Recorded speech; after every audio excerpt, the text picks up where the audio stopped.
வந்தது. எந்த திராவிட கட்சியும் கூட்டணி ஆட்சி அப்படிங்கிற நிலைப்பாட்டை ஏற்றதும் இல்லை, செயல்படுத்தியதும் இல்லை. அதிமுக மாத்திரிச்சோ அப்படின்னு ஒரு தெளிவான கிளாரிபிகேஷன் திரு இபிஎஸ் கிட்ட வந்திருக்கு இல்லையா? எஸ், அப்படிதான் எடுத்துக்கணும். இதை ஏற்கனவே செல்லூர் ராஜு சொல்லியிருந்தாரு.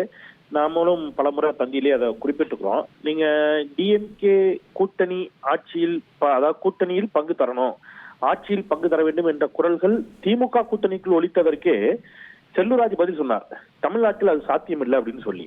அதை நம்ம சுட்டிக்காட்டி பல நேரங்களில் வாதங்களை எழுப்பிய போது வலதுசாரி ஆதரவாளர்கள், குறிப்பாக பாரதிய ஜனதா கட்சியினுடைய செய்தி தொடர்பாளர்கள் ஊடக விவாதங்களில் ஒரு கருத்தை முன்வைத்துக் கொண்டே இருந்தார்கள். அந்த கருத்தினுடைய விளைவுதான் இந்த சந்தேகத்திற்கான காரணம். நீங்க அமித்ஷா போட்ட ட்வீட் ரொம்ப தெளிவாவே இருக்குது.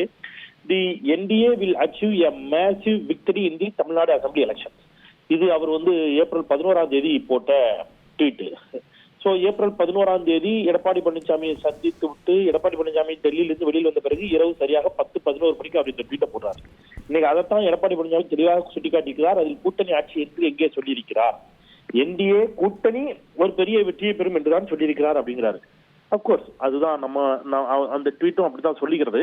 எனவே தமிழ்நாட்டில் கூட்டணி ஆட்சியில் தமிழ்நாடு அரசில் தமிழ்நாடு அமைச்சரவையில் கூட்டணி கட்சிகளுக்கு பங்கில்லை என்பதுதான் அஇஅதிமுக நிலைப்பாடாகவும் இருக்கிறது.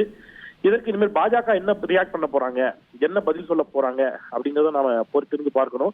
ஆரம்பத்திலிருந்தே இந்த கூட்டணிக்குள் ஒரு சலசலப்பு இருப்பதைத்தான் இது மீண்டும் மீண்டும் உணர்த்துகிறது.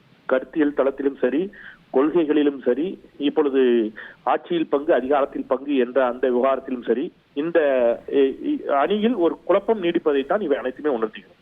நன்றி திரு செந்தில்வேல், தேங்க்யூ வெரி மச்.